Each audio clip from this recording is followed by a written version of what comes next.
What's going on, everybody? Welcome back to the channel. Today we're taking a look at Skaar, so let's see what we've got going on.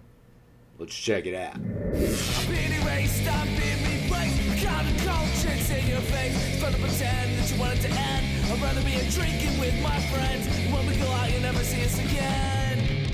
As promised, today we'll be taking a look at Skaar, the son of Hulk. Let's see what we've got going on. Another figure in the celebrating 85 years program. We do have Skaar. You can see he's in there, a big beefy figure, some extra hands, extra head. He's got some weapons, lots going on. There's your logo at the top. Flip it to the side, pretty cool barbaric looking image there like that. Flip it to the back, broaden out the image, looks even cooler. Pretty epic, if I might say so myself. Still no blurbs, right? We've got one blurb on one of these 85th anniversary figures, so that's just kind of the way it went, folks. Important information at the bottom, some more down there. Flip it to this side, you got nothing but your logos. Let's get them out of the box. Fresh out of the packaging, this one's more of a surprise to me. Full disclosure, I had no plan on ordering this figure. Didn't think I really had a spot in the display for Skaar. I was at ZoloCon over the last weekend, stopped by a table, BG Comics and Collectibles, had a nice little conversation. They had this figure there. I picked it up in hand, and that's when I made the decision to get this figure. So this was one I definitely needed to see. Wasn't really a pre-order one for me, but so far I like what I'm seeing. We'll take a closer look, see what we've got going on with the figure itself, but just from first impressions, I like the head sculpt options. I like the weapon options. Let's take a closer look. Moving in closer, we can get a good look at the face sculpt that comes in the package. So you've got some good long hair there. Obviously, that is going to hinder the articulation for the head, but it does look pretty good.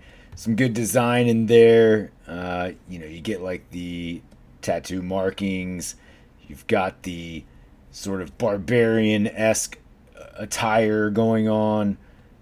You're pinless at the elbows, but you are pinned on the knees, so that's a little bit of a questionable choice. But again, I'm not one to really belabor the pinless thing. As long as it looks good, that's all that matters. Overall, I really like the design. Again, it was just one that, holding it in hand, I was like, yeah, that's kind of a cool figure, so I gotta pick that up. Alternate head also looks pretty cool, more expressive, hair kind of flowing with the wind. Probably the one I would go with. I would certainly much prefer a head sculpt that looked like this. I mean, just that angry yell with that hair really flowing like that would have looked pretty badass. But this is not that bad. So certainly I think the one I will display, because it does give you a little bit of expression, as opposed to this, which is a bit more stoic. For your hands, you do get your set of fists, which come straight out of the box. You can see you got the nice like hand covers on there too, so good option. And then you've got your open hands, so that does allow you to hold both of your weapons, sword and dagger over there.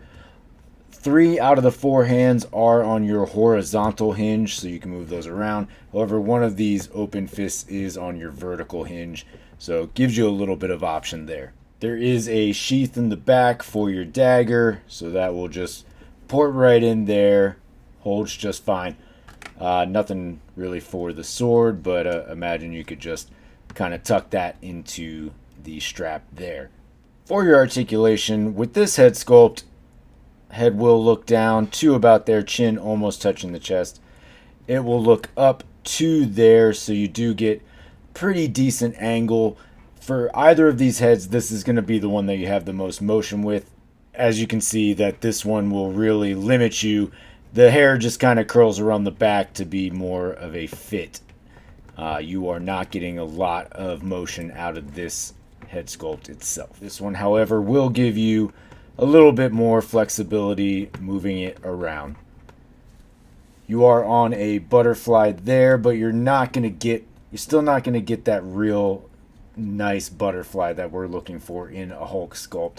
But hopefully that's a different Hulk that we get down the line that really addresses those. But you do get some good motion back and forth. You get plenty all the way around. Arm does go up and out to about there. You do have your upper bicep cut. And then your single jointed pinless at the elbow there. That's about as good as it's going to get for closing the forearm there. It's a big arm, so not getting a ton. Nothing in the lower part of the forearm, and then your hinge at the wrist. Ab crunch, hip swivel. So classic ab crunch, hip swivel. That is hidden by the cloth here. Leg kicks up to about there. Back to about there. And then out to about there. So not getting a ton, but Hulk's not getting into any sort of poses like that. Upper thigh cut. Double jointed on pins at the knee. So you get all of that there. You see it. Boot cut. And then your hinge swivel movement at the ankle. Plenty to go around. And some nice woolly boots to boot. For comparison, here he is backed up against standard Marvel Legends Hulk, right? So this is the Grey Hulk from the Bruce Banner 2-pack, but essentially the same size as the majority of our Hulks in the current Marvel Legends era. Significantly taller than Skaar, so I like the height difference there. Much broader for the Hulk compared to Skaar. So size difference I think looks pretty decent. For some random comparisons, here he is backed up against Franklin and Black Widow. Gives you an idea of how much larger he's going to be compared to your sort of teenage male bucks or smaller male bucks like some of the Spider-Man figures, and then the majority of your female figures. So significant body and height difference there. And for one last comparison, here he is backed up against Strife, a figure that I would consider a more large body as opposed to your average male figure in Marvel Legends, just to give you an idea how much larger Skaar is compared to a bigger build male figure. Alright folks, well there you have it, Skaar, Son of Hulk, a figure I had no intention on actually purchasing until it was physically available in front of me, and that took over all control, and then I purchased said figure, and here we are. Would I recommend it? If you're looking for it, sure. If you're on the fence, I would say go for it. It is a cool looking figure. If you have no desire for it whatsoever, skip it. You don't need it. But it is a pretty decent figure, and one I'm happy that I picked up. Still got to figure out the display part, though. That's a problem for a different time, I suppose. What I would have liked to have seen, probably a face sculpt closer to the comic image on the back there. More expressive, really just getting the essence of Skaar like that. Would have been cool. This is still a good alternative. I could probably do maybe without that head sculpt. It's okay if you want a more stoic look, but it does not really give me a vibe of something that I need to have on the shelf. Would have loved to have seen some other weapon choices as well, but I do like the two that we got. That's the 2 cents, folks. Do what you want with that information. Hopefully you got something out of it. I do appreciate you checking out the video. As always, you can find me on any of these socials down here. Most importantly, though, don't forget to hit that like and subscribe below. And until next time, take it easy.